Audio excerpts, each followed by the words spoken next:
got a call from a man who wanted to know about male breast cancer. One woman who was in her 80s and wanted to know when she should stop mammograms. Oh, wow. I guess this is something we've not considered because I wouldn't know the answer to that. When should you stop? Well, it's a great question. It has to do with how healthy the patient is. So if it's an 80-year-old who has a gazillion medical problems and can barely get up and move around, it may not be a good idea to do screening because there might be other things that they should focus on.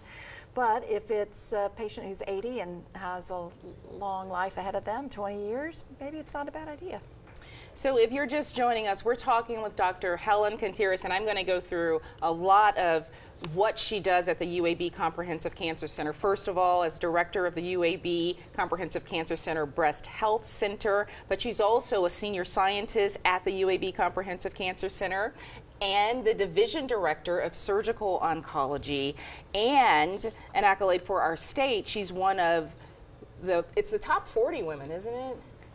I think it is the top 40 women who shaped the state of Alabama. She's on that list and making a difference for all of us. I just want to begin here with, originally, when you got into medicine in this area, was it as a breast surgeon? So I am a general surgeon by training, board certified in general surgery, but I developed an interest during my training for breast and breast surgery, and so as a part of that, I did some extra training after general surgery residency for breast surgery and have been a breast surgeon ever since. That's been since about 2001. And so now we're 2018, it's October, and so it's Breast Cancer Awareness Month, and a lot of people have been very busy, probably none more so than you guys at the Comprehensive Cancer Center.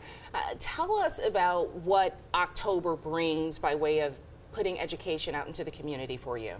Well, I think it's our opportunity to really get to the community with the community that's listening at that time with the message about screening and about early detection, to get the message out about the Cancer Center and all the wonderful things that we are doing from a research standpoint, advancing science, and really hoping to one day put me out of a job so that we can eradicate this. We are a long way from that. But we are making strides every day to make life easier for women who have a breast cancer diagnosis. And one of the things we wanted to talk about here with Facebook Live, and Jordan, whenever you get any questions, just chime in, let us know. But we wanted to talk about prevention. What do we know today about what could be done to help women have a lesser chance of contracting breast cancer? Well, in general, I think women should just think about leading a healthy lifestyle. We know that diet and exercise can reduce the risk of developing breast cancer. Specifically, it can reduce the risk of developing breast cancer by about 30%. So it's not a trivial amount. And what we look for is for women to be active. It doesn't have to be a spin class every day where they're sweating profusely, but just even a walking the dog every day, something to get them active. And then just trying to stay away from, processed foods and things like that. It's really important to eat a healthy diet. We're learning so much more about breast cancer. What do you know today that early on in your practice and getting involved in medicine that seems like, wow, we didn't know that then? Yeah. I think one of the things that I think is really exciting is how we are really individualizing therapy for breast cancer based on individual types of breast cancer. We know now that there are several different types of breast cancer, and each of those different breast cancers needs a separate type of treatment. New drugs and therapies are being developed for each of those different types. So it's really exciting when we can say to this woman, we know what kind of breast cancer you have, and we know exactly what kind of treatment you need. And that's comforting for people who come in and, from wherever they happen to come, because sometimes you get people who have had treatment other places and they're coming here because this is the next stop for them. That's right. So we do, at the UAB Comprehensive Cancer Center, we do get patients from all over the Southeast, including our own state and the surrounding states. We mentioned in our special about the accreditation that the Breast Health Center has there at the Comprehensive Cancer Center. I want to talk about when a person has a breast cancer diagnosis. We noticed that the doctor that we interviewed during the special from the call center said that it's a different thing now for you. This is a different world when you come into healthcare once you've been diagnosed with breast cancer. Yeah. How so? Well, it's a lot more complex than it used to be. I think 20 years ago when a woman was diagnosed with breast cancer, you just turn to the page in the book, the textbook of breast cancer, and then you just follow that recipe. Now it's a whole book on breast cancer with multiple chapters and pages within it. So so it's gotten a lot more complicated, and so as a result of that, I think the patients need a team to navigate them through the right choices for what is best for them. And it's also with the onset of the internet and all of the self-education that we're doing, why it is so important with all of that information out there to be able to go someplace where you really have your finger on the pulse of what's happening by way of research, which is changing rapidly, right? It is, and it is changing so rapidly. In fact, we have guidelines that we participate in. We're one of the National Comprehensive Cancer Network centers, and we participate in writing guidelines. And just even in 2018 already, we've had the guidelines change several times. So wow. It is a rapidly changing landscape, and one that you really need some dedicated and specialized physicians who can keep up with that. We want to take some of the questions. I see Jordan over there waving. Jordan, what do we have? Yes, earlier someone asked if you've had breast cancer before, are there any preventative measures that you can take to make sure you don't get it again, or like worrying about it? What should they do? Well, that's a great question. So having breast cancer once does increase the risk of developing breast cancer in the future. It depends on what type of breast cancer the patient has. Some patients may choose to go on some hormone blocking medications that can prevent a second breast cancer. Some of the therapy that they get for their first breast cancer can also decrease the chances of a second breast cancer. And then some women may take a more drastic step to have the other breast removed as a prophylaxis or to prevent breast cancer. We don't always recommend that, but that's one of the options, especially for women who may be predisposed from a genetic standpoint.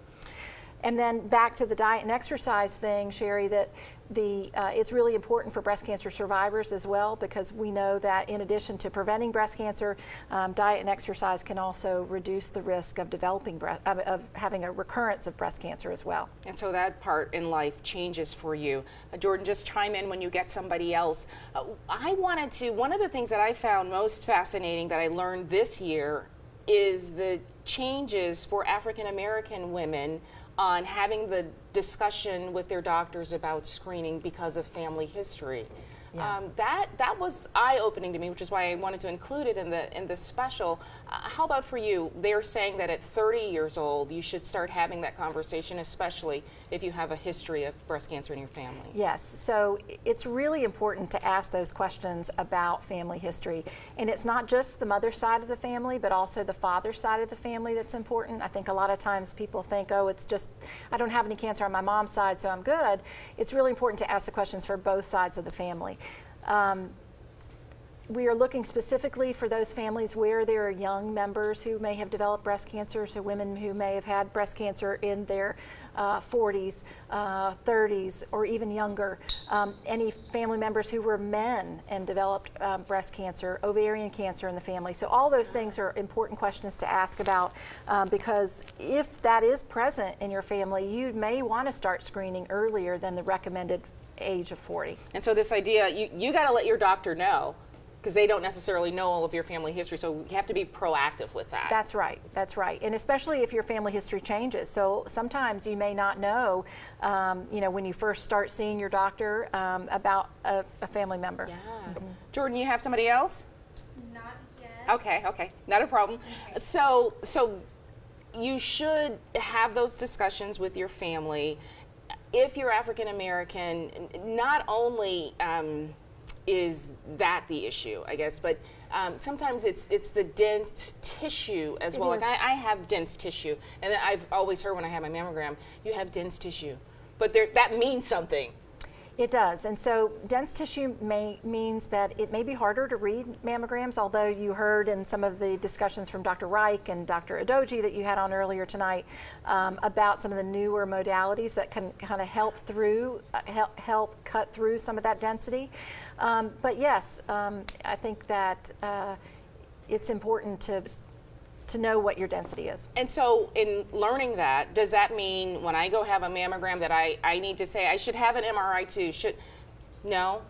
Right. So I think that's a good question and one that we get asked often. And Okay. unfortunately, we don't have any good evidence to say if you have dense breasts, this is what you need. But what we do ask is that we kind of do a risk assessment of the patient, Okay. understand what their risk is in and above the density. What is their family history? Have they had any biopsies before? If those biopsies have been atypical or had any kind of funny looking cells on them. All of those things can help guide us to gauge a patient's risk, and we couple the risk with the density and then can come up with a plan of what else we need to do. You're waving, Jordan. You got another one? Once you have a mastectomy, do you need any more imaging? That's an excellent question, and again, one that we get asked very often. Typically, after a regular mastectomy, we do not recommend any imaging long-term after that, especially specifically for both breasts. So if it's a bilateral mastectomy, routine mammogram, routine MRI is not recommended. There are some special circumstances that we do get imaging for some of those patients, but really that's kind of on a case-by-case basis. And what are some of the challenges with breast cancer research now? I think some of the challenges have to do with funding. So we have seen some funding cuts nationally for cancer research in general and for breast cancer research specifically. Wow. And I think it becomes a little bit of a problem for that. We do have some wonderful organizations that such as Susan G. Komen or the Breast Cancer Research Foundation of Alabama or the Comprehensive Cancer Center like ours that do some independent funding of research, which is outstanding.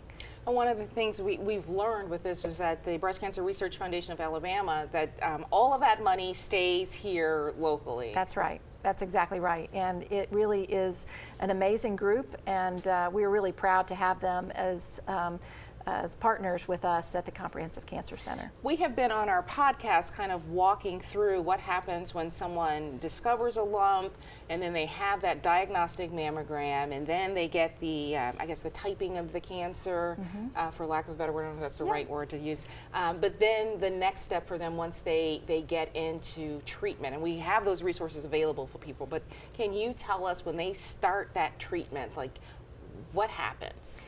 So at our institution, what happens is they come in and meet with a team.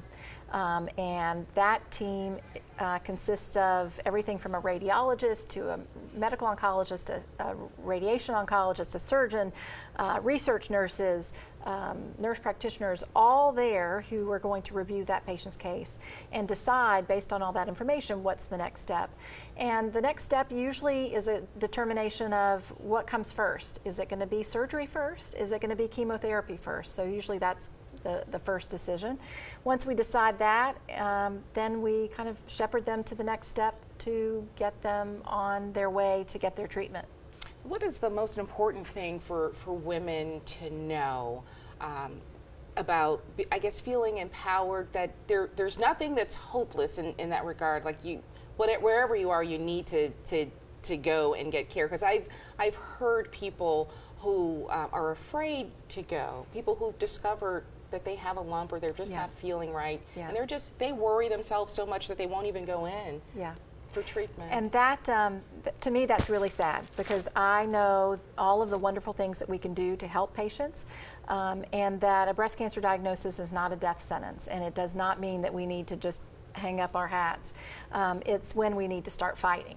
And we have excellent tools in our armamentarium to be able to fight breast cancer, and we need the opportunity to be able to do that.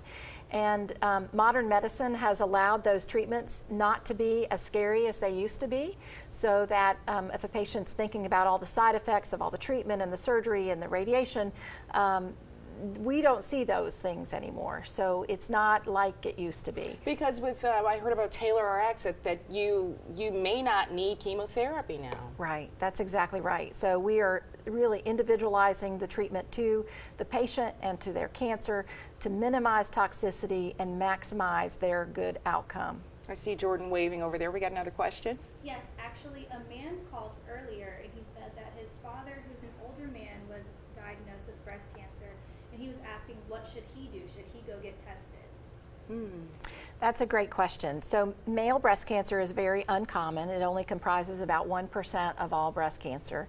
But families that have a man with breast cancer should consider having genetic testing. So if that man's father is still alive, that's where we should start with the testing. If that man's father is not still alive, then any other affected relative would be a good place to start. But genetic testing would be really important in that family. We're hearing so much more about genetic testing. So when a person knows that, we had one woman who had 3 aunts in her family who were diagnosed with breast cancer. She's African American. I asked her, well, do you go get screened? And she does. But when should you investigate genetic testing for yourself? And yeah. Okay, and then I have a follow-up question to that. Well, like I said, we'd like to start with an affected relative first, so someone who's had cancer. That's where we're going to get the most meaningful piece of information. So you would get their gene? Right, so we would test them first, and if they had a gene, then they're capable of giving it passing it on to their offspring. Okay, and so if you then find out I am BRCA, BRCA1 or 2 positive, then what? Then what? So then we have a discussion. We have a discussion about how to manage that patient. And management for those high-risk patients, because BRCA does increase the risk, BRCA mutations increase the risk for breast cancer, they can have surveillance, which means that they'll be followed more closely. It doesn't mean that we're going to find breast cancer early. I'm sorry. It doesn't mean that we're going to keep breast cancer from happening, but it means that we're going to find it early, hopefully. So surveillance is one option. Something called chemo prevention is another option, where you can take a drug to help reduce the risk of developing breast cancer. And then finally, prophylactic surgery, which, like Angelina Jolie had, she carried a BRCA mutation. She had her breast removed prophylactically to reduce her risk of developing breast cancer. And so that's important. So you can, when you say surveillance, that means you're screened more often, or? Yeah, and sometimes differently. So in addition to mammograms, sometimes MRI is added to that regimen.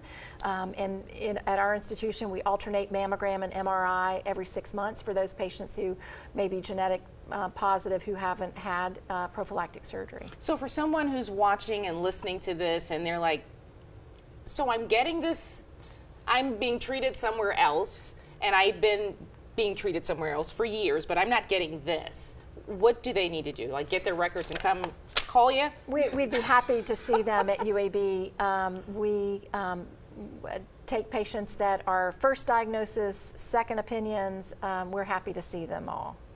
So a breast health center, because I think this is unique as well, as people learn more about being treated and being, I think, a little more proactive and making sure they find a cancer early. Is that common that there are breast health centers? I know there are these accreditations for them, and you guys are accredited, but is it common? Is it okay to go to your OBGYN, or should you really be also going to a breast health center? Well, Sherri, obviously I'm biased in what we offer at our breast health center.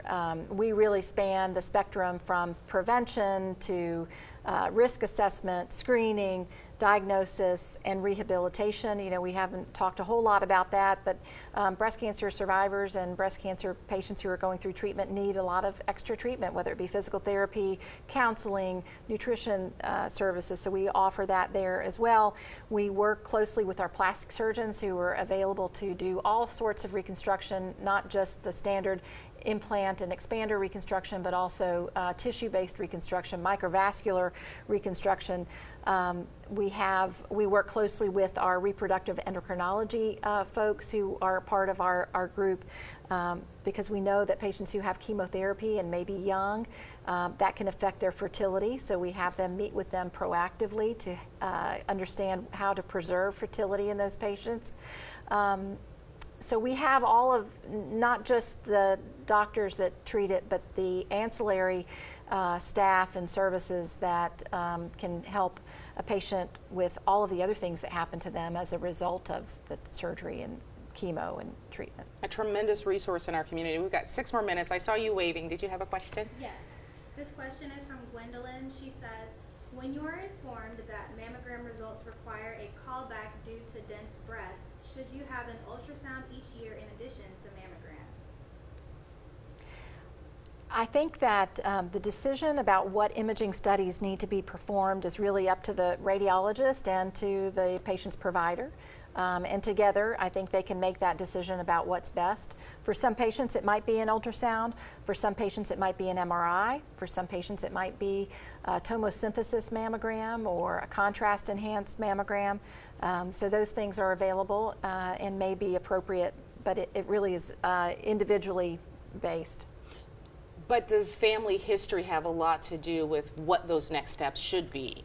It certainly does, because when we talk about the next steps, it really has to do with risk assessment and assessing risk. And one of the things that we include in that risk assessment is a family history or genetic predisposition. And so I kind of want to get to closing up. We got 5 more minutes now, but when a cancer is detected and it is not one of those earliest stages, when somebody comes in and they finally mustered up the nerve to go, and then they find out it's really late stage, what are their options? Well, they do have options, and I think that's the first thing that patients need to understand is even if it seems so grim or so dire, there still are options. And we've seen some miraculous responses to treatments and recommendations that we've made. Patients do well. Breast cancer, we're very fortunate that patients do so well with their treatment, even when they are in advanced stages. We can't save everyone, but the majority we can, and they just have to come in to get the treatment. So we have been talking with the director of the UAB Breast Health Center, Dr. Helen Krontiras, who's been sharing with us what they do at the UAB Comprehensive Cancer Center Breast Health Center, and it really is all encompassing. It's a tremendous resource for us to have, and so I want to give you an opportunity as we close out on our local war on breast cancer here at CBS 42, although we'll still have some programming throughout the rest of the month because it's 31 days in October. But what would you say by way of encouragement to women who are watching or listening to us? What would you say to them that could be encouraging to them about their future and the future of medicine right now in detecting cancers early to get people on to healthy living? Yeah, I think it is an exciting time in medicine in general. Our knowledge has increased exponentially over the last few years, and especially over the last 10 years. So I think that there's hope. I think that's the message, is there's hope. I think that for those women who are diagnosed at a later stage, there's hope, and we can find cancers early for those patients who undergo screening. So I think it's an exciting time, and it's not something that we have to fear. Thank you, Dr. Helen Krontiras, for talking with us for the CBS 42 Local War on Thank you Breast so Cancer. much. Thank you. I appreciate it. Jordan, did you shut us off? Oh, we're shutting off. She's going down to shut us off. So bye-bye to all of you who are tuning in. We appreciate it. This, of course, is going to live, and I'm going to use this for our podcast, our upcoming podcast for that will be Saturday, I think, is when they go live. There have been 2. Okay. So you're going to be number 3. All right. Great. Which has been kind of cool, but great job. Thank you so much. Thank you. Great appreciate questions. it. Well, I love that I feel like people today, I'm going to turn off our mics, that way we can